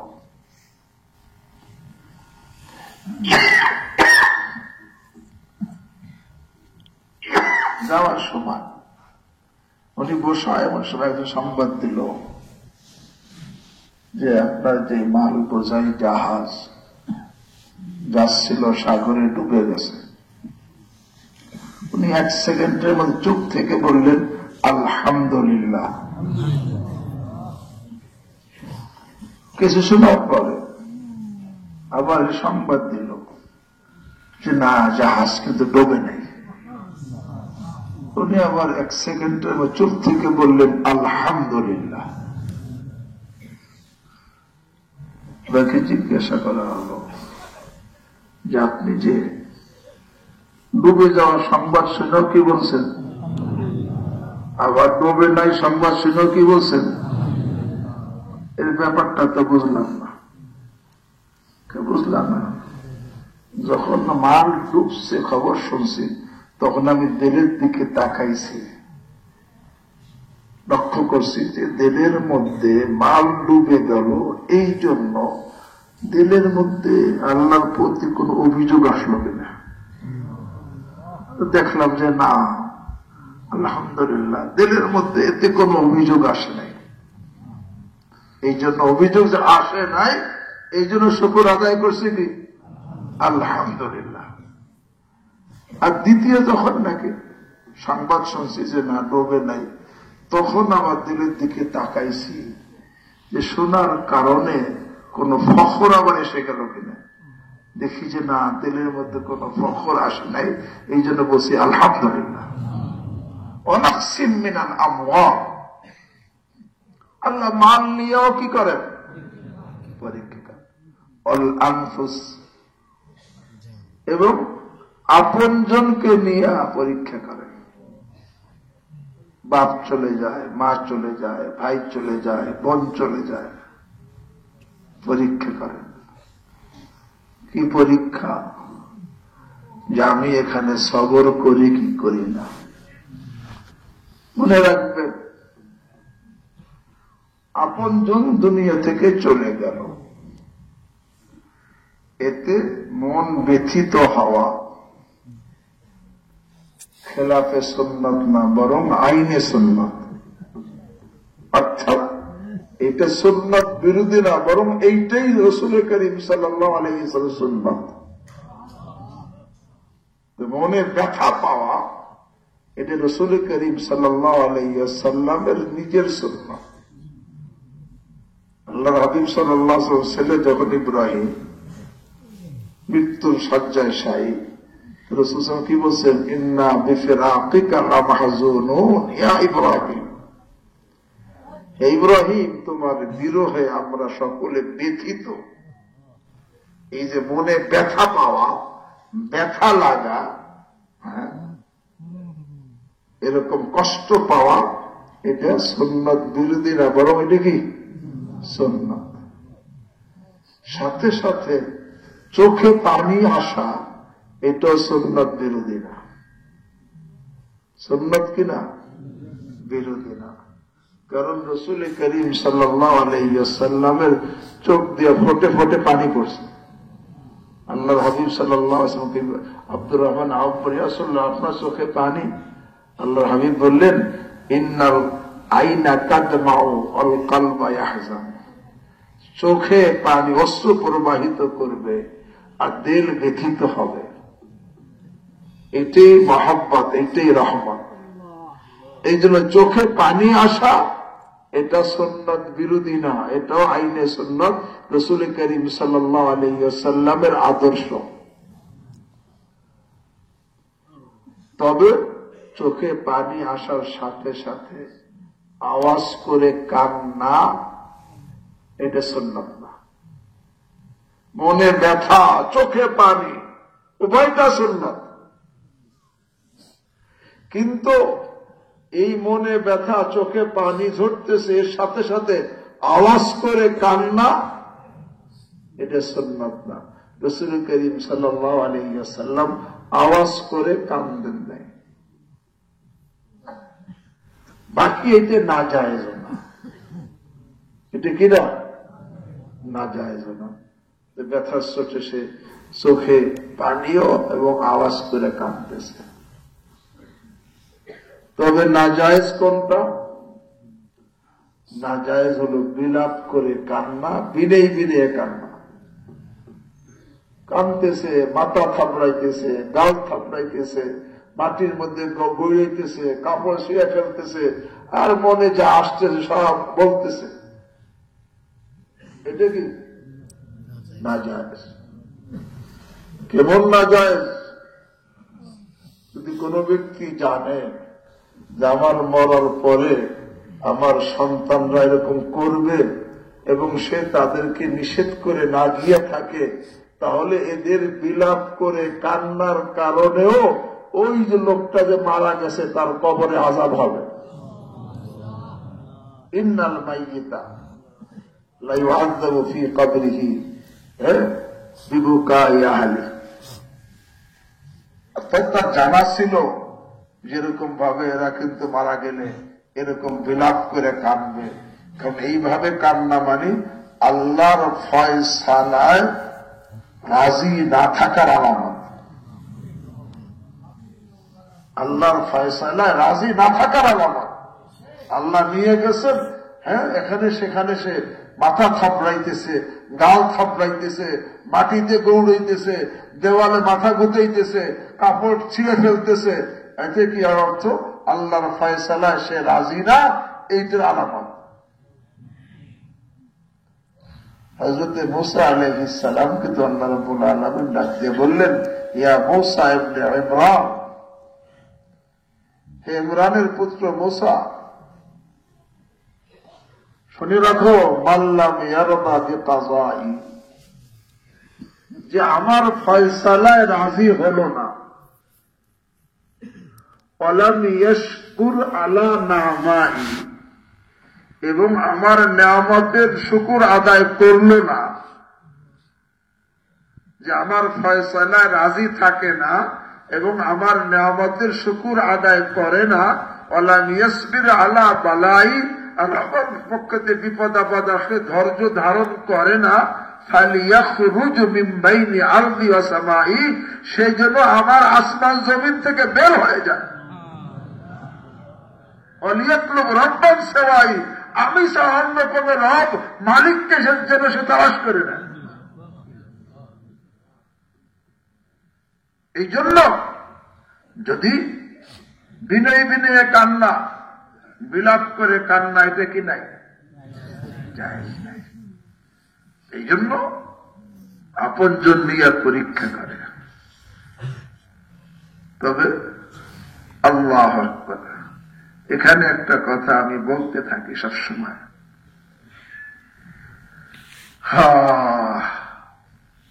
যে ভাই, এই যে আপনজন নিছেন কে? আল্লাহ। মালিককে? রাসূল করিম সাল্লাল্লাহু আলাইহি ওয়াসাল্লামের কন্যা যায়নাব রাদিয়াল্লাহু তাআলা আনহা, তার ছেলে বাচ্চা এরকম মৃত্যুবরণ করতেছে, রাসূল করিম সাল্লাল্লাহু আলাইহি ওয়াসাল্লামকে সে আসতে বলেছেন, বাপকে আসতে বলেছেন। রাসূল করিম সাল্লাল্লাহু আলাইহি ওয়াসাল্লাম বললেন, ইন্না লিল্লাহি মা আতা মা আখাযা ওয়া লিল্লাহি মা আতা। দেখো, আল্লাহ যা দেন এটাও মালিক আল্লাহ, যা দেন এটাও মালিক কে? আল্লাহ। মালিক নিছে, এদিকে দিত, আর দুনিয়ায় তো থাকার জন্য আল্লাহ আমাদের কাউকে কি পাঠান নাই। মৃত্যু সকলের কি আসবে। আমি যে কথাটা বলি, আমরা সকলেই মৃত্যু থেকে বাঁচার চেষ্টা করি, কিন্তু আফসোস জাহান্নাম থেকে বাঁচার চেষ্টা করি না। সকলে মওত থেকে বাঁচার চেষ্টা করি, যার যতখানি সামর্থ্য আছে সে বাঁচার চেষ্টা করে, কিন্তু জাহান্নাম থেকে বাঁচার চেষ্টা করি না। অথচ মৃত্যুর কারণে যে যন্ত্রণা, শুধু বাঁচার চেষ্টা করি না, মৃত্যু থেকে বাঁচার চেষ্টা করি, বাঁচানোর চেষ্টা করি, নিজে বাঁচার চেষ্টা করি, আপনজনকে বাঁচানোর কি, কিন্তু জাহান্নাম থেকে না নিজে বাঁচার চেষ্টা করি, না আপনজনকে বাঁচানোর চেষ্টা করি। অথচ মৃত্যু থেকে যতই বাঁচার চেষ্টা করি না কেন, বাঁচানোর চেষ্টা করি না কেন, বাঁচতে পারবো না, বাঁচাইতে পারবো না, মৃত্যু আসবেই, সকলের জানা। কিন্তু জাহান্নাম থেকে বাঁচার চেষ্টা করলে, জাহান্নাম থেকে বাঁচানোর চেষ্টা করলে বাঁচতে পারতাম, বাঁচাইতে পারতাম।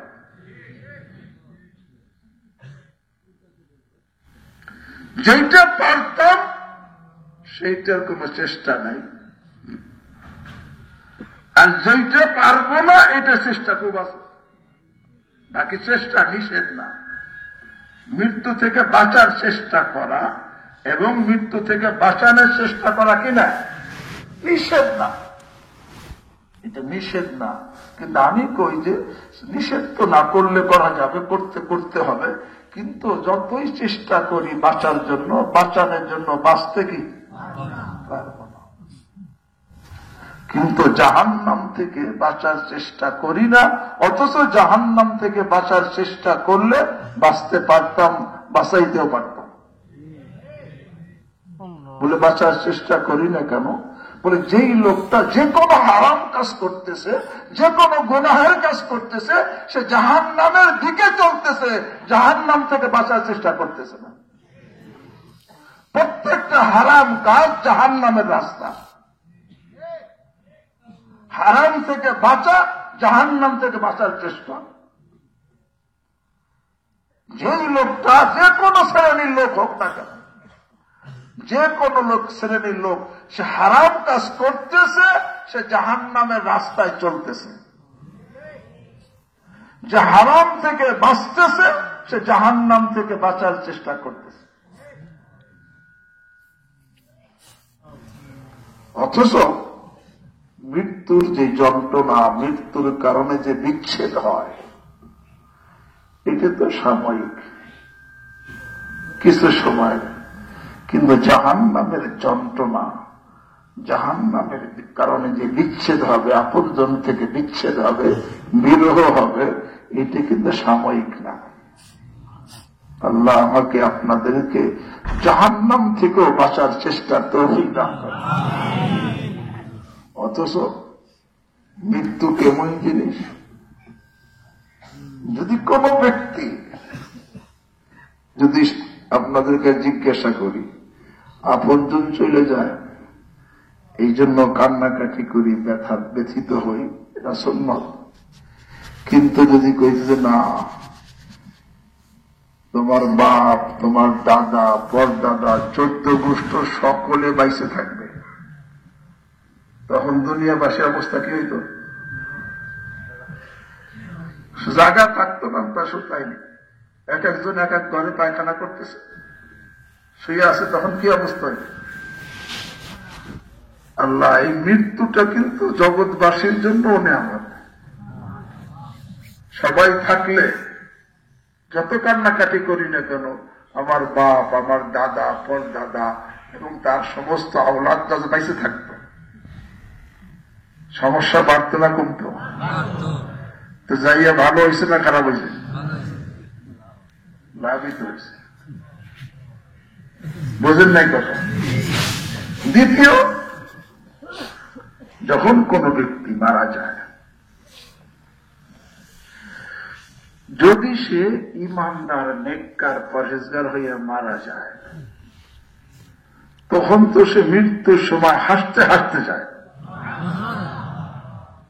কেন? তার একসঙ্গে 4 আনন্দ একত্রিত হয়। কয় আনন্দ?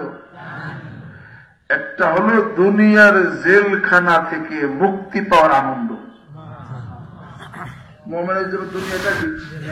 জেলখানা।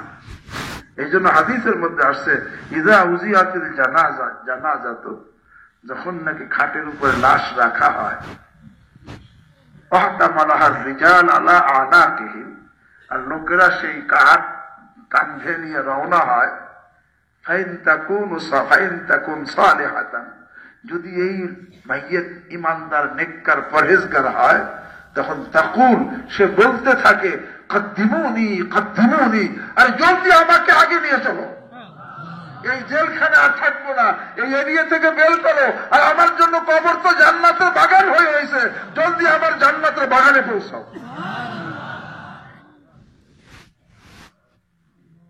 একে তো এই জেলখানা থেকে মুক্তি প্রাপ্তির আনন্দ, সাথে সাথে এই বান্দা, এই যে ইমানদার, নেককার, পরহেজগার হয়েছে, কার করে, কার মহব্বতে? কিন্তু আল্লাহকে এতদিন দুনিয়াতে দেখতে পারেনি। মৃত্যুর সাথে সাথে তার আল্লাহর মুলাকাত হবে। এই জন্য আল মউতু জিসরুন ইউসিলুল হাবিবা ইলাল হাবিব, আরে মৃত্যু এমন একটা ব্রিজ যে বন্ধুকে বন্ধুর সাথে মিলিয়ে দেয়। এই জন্য আরে এই মৃত্যু ব্যক্তি যখন যায়, একে তো দুনিয়ার জেলখানা থেকে মুক্তি প্রাপ্তির আনন্দ, আবার দ্বিতীয় আল্লাহর দিদার পাওয়ার আনন্দ। তৃতীয়, আরে তাকে আগে জাহান্নাম দেখানো হয়। এই যে কঠিন জাহান্নাম, ভয়াবহ জাহান্নাম দেখাইয়া বলা হয়, আরে এই জাহান্নাম থেকে আল্লাহ তোমাকে নাজাত দিয়েছেন। এই জাহান্নাম থেকে নাজাত প্রাপ্তির আর এক আনন্দ। এরপরে তার সামনে জান্নাত হাজির করা হয়। এই যে জান্নাত তোমার জন্য আল্লাহ ঠিক করছেন, এই জান্নাত প্রাপ্তির আর এক আনন্দ, দুনিয়ার জেলখানা থেকে মুক্তি পাওয়ার আনন্দ, আল্লাহর মোলাকাতের আনন্দ, জাহান্নাম থেকে মুক্তি নাজাতের আনন্দ, আর জান্নাত প্রাপ্তির আনন্দ, এই চায়ের আনন্দ একসঙ্গে হয়। আর সে হাসতে হাসতে যায়, আর তার কারণে দুনিয়াবাসী কাঁদতে থাকে। এমন জীবন করিবে গঠন, মরিলে হাসিবে তুমি, কাঁদিবে ভুবন। এই যে লোকটা, সে হাসতে হাসতে যাইতেছে। এই মৌত থেকে বাঁচার চেষ্টা করি, করাই ঠিক না? হ্যাঁ, কিন্তু জাহান্নাম থেকে বাঁচার চেষ্টা করি না, করাই বাঁচার চেষ্টা করি না, বাঁচানোর চেষ্টা করি না। যদি কোন হারাম কাজ আমার ছেলে করতেছে, আমার মেয়ে করতেছে, তাকে আমি সেখান থেকে ফিরানোর চেষ্টা করলাম না, অর্থাৎ আমি তাকে জাহান্নাম থেকে বাঁচানোর চেষ্টা কি করলাম। এছাড়া আর যদি ওই যে মাইয়াতকে খাটে নিছে আর রওনা হয়েছে, আর পয়েন্টাকুন গায়রা সালেহা, আর যদি বদকার হয়, গুনাহগার হয়, তখন সে চিৎকার মেরে মেরে বলতে থাকে, ইয়া ওয়াইলাহা আইনা তাযহাবুনা বিহা, ইয়া ওয়াইলাহা আইনা তাযহাবুনা বিহা। আর আফসোস, আরে তোমরা কোথায় নিয়ে যাইতেছো? জাহান্নামের গর্তের দিকে নিয়ে যাইতেছো। এমন আওয়াজে চিৎকার করতে থাকে, মানুষ ছাড়া সবাই শুনতে থাকে।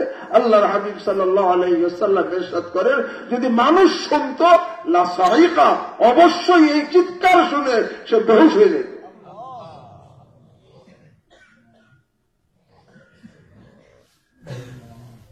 তো এই যে মৃত্যু চিন্তা করলে এর থেকে বাঁচার আমরা চেষ্টা করি, এটা নিষেধ না করার চেষ্টা হুকুম আছে, করি ঠিক, কিন্তু মৃত্যু থেকে বাঁচার চেষ্টা করাকে নিষেধ করতেছি না। কিন্তু মৃত্যু থেকে যেই মৃত্যু ইমানদারের জন্য নেয়ামত, যেই মৃত্যু আল্লাহু আকবার, হাদিসের মধ্যে আসছে, যদি কোন ব্যক্তি বাচ্চা মারা যায়, তিনটা, ইল্লা কানাত লাহা হিজাবাম মিনা সিদ্রাম মিনান নার। আরে এই যে তিনটা বাচ্চা মারা গেছে, এই তিনটা বাচ্চা যে মারা গেল, এই তিনটা বাচ্চার মরার কারণে এই বাচ্চারা তার জন্য জাহান্নাম থেকে বাঁচানোর জন্য পর্দা আর হিজাব ঢাল হয়ে গেল। সে জাহান্নামে যাবে না ইল্লা তাহিল্লাতাল কাসম।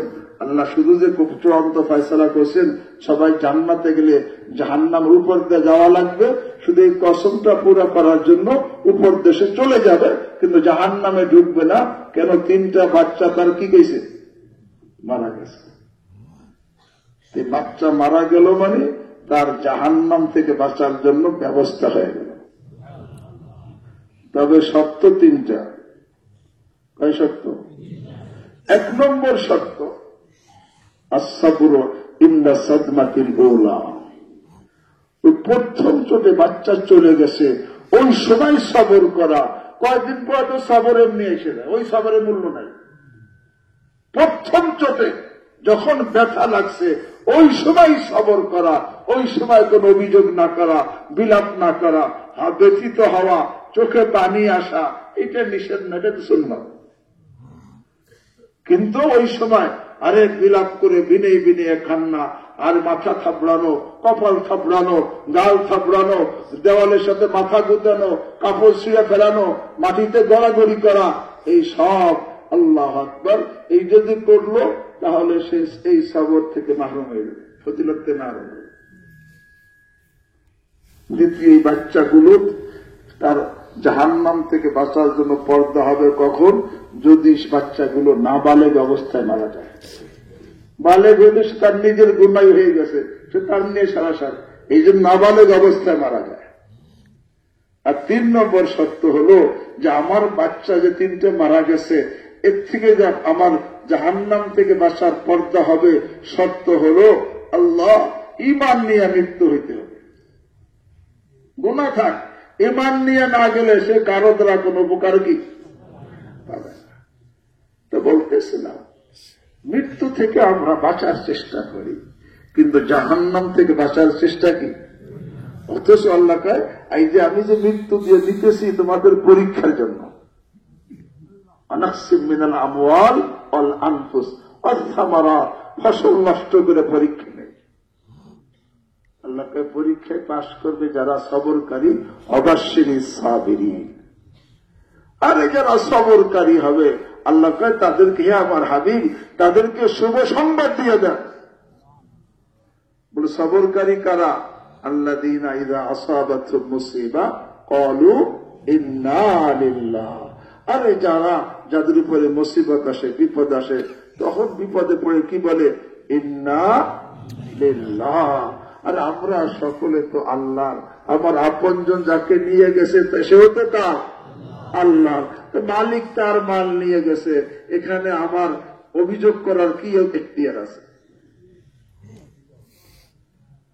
ইন্না লিল্লাহ। আর সাথে সাথে ইন্না ইলাইহি রাজিউন। আর এখানে সাথে সাথে বলে শুধু সে একলা গেছে না, আমিও তো আল্লাহর কাছে যাব। এই যে কিছুটা বিচ্ছেদ হলো সাময়িক, পরে তো আমিও যাব, সেখানে যাওয়ার পরে আবার কি হবে? সাক্ষাৎ হবে। তবে সাক্ষাৎ হবে উভয়ের মাঝে যদি সে মেহমান হয়ে যায়। আসামি হইলে তো তার আর কি থাকে না, তখন তো তার আর কোন স্বাধীনতা কি, ইচ্ছা মতো সে সাক্ষাতে যাইতে কি পারে না। যদি ইমানদার হয়ে যায়, আরে আল্লাহর মেহমান হয়ে যেতে পারে। আগে যে গেছে সেও মেহমান হয়ে গেছে, পরে যে গেছে সেও মেহমান হয়ে গেছে, একে অপরের সঙ্গে আখেরাতে সাক্ষাৎ হবে। আল্লাহ আকবার। এরপরে আমি যেই কথা, আরে সবর করলে কি ফায়দা, কি পুরস্কার আল্লাহ ঘোষণা করছেন, উলাইকা আলাইহিম সালাওয়াতুম মির রাব্বিহিম ওয়া রাহমাহ উলাইকা হুমুল মুহতাদুন। আল্লাহকে সবরকারীদের 3টা পুরস্কার। কয়টা? একটা সালাওয়াত, একটা রহমত, একটা হেদায়েত। সালাওয়াত মানে আল্লাহর বিশেষ রহমত, রহমতে খাসা। আর রহমত মানে আল্লাহর ব্যাপক রহমত, রহমতে আম্মা। কাদের জন্য? সবরকারীদের জন্য। উলাইকা আলাইহিম সালাওয়াতুম মির রাব্বিহিম ওয়া রাহমাহ। এই সবরকারীদের জন্য আল্লাহর পক্ষ থেকে বিশেষ রহমত, আবার ব্যাপক রহমত। আর উলাইকা হুমুল মুহতাদুন, এরাই হবে হেদায়েত প্রাপ্ত, জান্নাতের রাস্তা প্রাপ্ত, এরাই হবে জান্নাতি। হযরত ওমর ফারুক রাদিয়াল্লাহু তাআলা আনহু আজীব কথা বলেন। এই সবরের পুরস্কার এই আয়াতে আল্লাহ কয়টা ঘোষণা করছেন? কয়টা? সালাওয়াত মানে রহমতে খাসা, আল্লাহর বিশেষ রহমত। আর রহমত মানে রহমতে আম্মা, আল্লাহর ব্যাপক রহমত। আর হেদায়েত মানে, আর হেদায়েত তো জান্নাতের রাস্তা প্রাপ্ত হল। ওমর রাদিয়াল্লাহু তাআলা আনহু কি বলেন? নি'মাল ইদলাম ওয়া নি'মাল ইলামা। ইদল বলা হয়, আরবিতে ইদলত বলা হয়। ঘোড়ায় যারা বোঝা মাল নেয়, তো ঘোড়ার 2 সাইডে বোঝা দেয় না, বস্তা দেয়, এবং দুটোটা কি বেশ কম করে দেয় না সমান করে দেয়? সমান বরাবর করে দেয়। আর 2 বস্তা ভরছে, কিন্তু অতিরিক্ত একটু রয়ে গেছে, সেইটুক ব্যাগে বইলে কোথায় দেয়? মাঝখানে দেয়। আল্লাহ ওমর রাদিয়াল্লাহু তাআলা বলেন, আরে সবরের যে ফজিলত, নি'মাল ইল্লাম, কত শানদার সমান, আরে সমপর্যায়ের দুইটা ফজিলত, সমপর্যায়ের দুইটা নিয়ামত, যে সালাওয়াত অর্থাৎ বিশেষ রহমত আর আম রহমত, এটা কত শানদার, কত কত চমৎকার, কত শানদার দুইটা সমান বরাবর দুইটা নিয়ামত এই সবরে। নি'মাল ইল্লাম অনি'মাল ইলাওয়া, এর উপরে আরে দুইটা শানদার তো আছে সমপর্যায়, এর উপর এর ব্যতীত বাড়তি হলো হেদায়েত উপরে। উলাইকা আলাইহিম সালাওয়াতুম মির রাব্বিহিম ওয়া রাহমা ওয়া উলাইকা হুমুল মুহতাদুন। এই যে সালাওয়াত মানে আল্লাহর রহমতে খাসা, আর রহমত মানে রহমতে খাসা মানে বিশেষ রহমত, আর রহমতে আম্মা মানে কি সাধারণ রহমত, ব্যাপক রহমত। আর হেদায়াত এই কিসের পুরস্কার? সবরের পুরস্কার। ওই আগের কথা ভাই, দুনিয়ায় আল্লাহ পাঠাইছেন পরীক্ষার জন্য, ভালো দ্বারাও পরীক্ষা করবেন, খারাপ দ্বারাও পরীক্ষা করবেন। খারাপের ভালোর পরীক্ষা পাশ করতে হবে কিসের দ্বারা? শুকুরের দ্বারা। কিসের দ্বারা? শুকুর, দিলের শুকুর, জবানের শুকুর, অঙ্গ প্রত্যঙ্গ শুকুরের দ্বারা। আর খারাপ জিনিস দ্বারা পরীক্ষা করেন। খারাপ জিনিস কয়টা বলছিলাম? কষ্টের জিনিস কয়টা? তিনটা। একটা গুনাহ থেকে বিরত থাকা, 2 নম্বর ইবাদত পালন করা, 3 নম্বর মুসিবতে ধৈর্য ধারণ করা। এই তিনটা হলো কষ্টের জিনিস। এই তিনটা দ্বারা আল্লাহ কি করবেন? পরীক্ষা করবেন। এইটা এই পরীক্ষা পাশ করতে কিসের মাধ্যমে? সবরের মাধ্যমে। আর সবরের পুরস্কার কি? আল্লাহু আকবার। এক আয়াতে বলছেন, ইন্নামা ইউওয়াফাস সাবিরুন আজরাহুম বিগাইরি হিসাব। সবরকারীদেরকে পুরস্কার দেওয়া হবে বেহিসাব। আর এই আয়াতে বলা কি কি পুরস্কার? উলাইকা আলাইহিম আবাশশিরিস সাবিরিন। আল্লাহ বলেন সবরকারীদেরকে শুভ সংবাদ দিয়ে দেন। যে কি শুভ সংবাদ? যে শুভ সংবাদ হলো উলাইকা আলাইহিম সালাওয়াতুম মির রাব্বিহিম, যে তাদের উপর আল্লাহর পক্ষ, তাদের প্রতিপালকের পক্ষ থেকে বিশেষ রহমত নাজিল হয় এবং রহমা এবং ব্যাপক রহমত নাজিল হয়। শুধু তাই না, উলাইকা হুমুল মুহতাদুন, এরাই হয় হেদায়েত প্রাপ্ত, এরাই হয় জান্নাতের রাস্তা প্রাপ্ত, এরাই হয় জান্নাতি। এই জন্য ভাই আল্লাহ রাব্বুল আলামিন এই দুইটা আমল, এই দুইটা আমলের আমাদের ইসলাহ হওয়াই জন্য জরুরি। এই দুইটা নামাজ সময় ভিত্তিক, 24 ঘন্টা কিন্তু করা লাগে। যাকাতও সময় ভিত্তিক, বছরে একবার, সবসময় করা লাগে না। কিন্তু সবর আর শুকুর এটা দায়মি ফরজ। ইন্না ফি যালিকা লাআয়াতিন লিকুল্লি সাব্বারিন শাকুর। আরে সবর আর শুকুর একসঙ্গে, কারণ প্রতি মুহূর্তে কিছু আমার মন চাহি নিয়ামত আমি পাইতেছি, হ্যাঁ এরকম ভাবে ভালো পাইতেছি, যার নাকি নিয়ামত পাইতেছি, ওই মুহূর্তে আবার মন বিরোধী কষ্টের জিনিস হইতেছে। তো প্রতি মুহূর্তে সবরও করতে হবে আর কি শুকুরও করতে হবে। কিন্তু আমরা সবরও করি না, শুকুরও করি না। আল্লাহ বলেন অকালিলুম মিন ইবাদিয়াশ শাকুর। আরে শুকর গুজার বান্দা আমাদের কম। এই জন্য ভাই আমরা সকলে সাবিরিন শাকিরিন এর দলভুক্ত হইতে চাইলে কি করতে হবে? হাদিসের মধ্যে আছে, মান নাযারা ফি দুনিয়াহু ইলা মান হুয়া দুনাহু ওয়া মান নাযারা ফি দীনিহি ইলা মান হুয়া ফাওকা। আরে যে নাকি দুনিয়ার ব্যাপারে নিচের দিকে তাকাবে। কিসের কোন দিকে? দুনিয়ার ব্যাপারে, মালের ব্যাপারে বলে অমুকে তো আমার থেকে কম মাল, বিপদের ব্যাপারে অমুকে তো আমার থেকে কম বিপদ, হ্যাঁ এরকম ভাবে না, দুনিয়ার ব্যাপারে নিচের দিকে তাকাবে। আর দিনের ব্যাপারে উপরের দিকে তাকাবে। নিচের দিকে যখন তাকাবে তার মধ্যে শুকুর পয়দা হবে, আর উপরের দিকে তাকাইলে নাশুকরি হবে। আর দিনের ব্যাপারে যখন উপরের দিকে তাকাবে তখন তার মধ্যে বলে আমি দিনের দিক দিয়ে নিচু, তার মধ্যে কখনো ফখর পয়দা হবে না। বলে অমকে তো আমার থেকে দিনের দিক দিয়ে কি আছে, উপরে আছে, আমি তো তার নিচে, এই জন্য আমি নিচে দেখে তার মধ্যে অহংকার আসবে না, ফখর আসবে না, আরে খুব পছন্দি আসবে না। আর যদি সে নিচের দিকে তাকায়, যদি আমি তার থেকে বেশি নামাজি,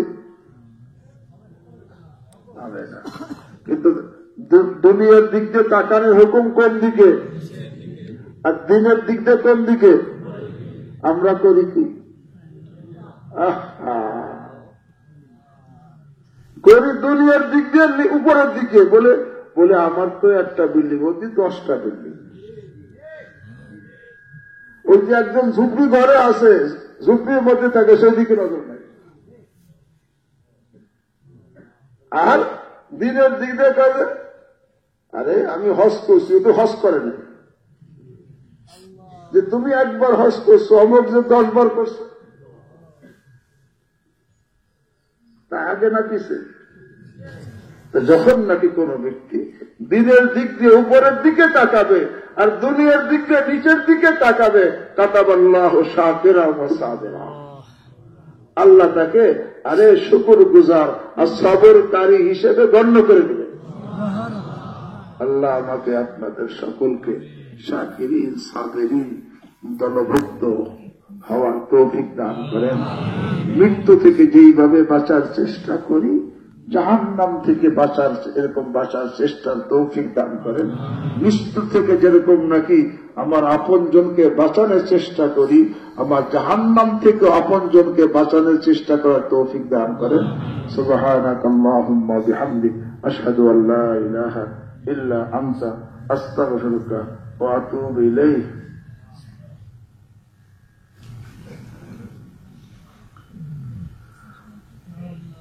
ভাই, এখানে একজন লোক মজলিসে আসতো, হাফেজ আবুল হাসান সাহেব।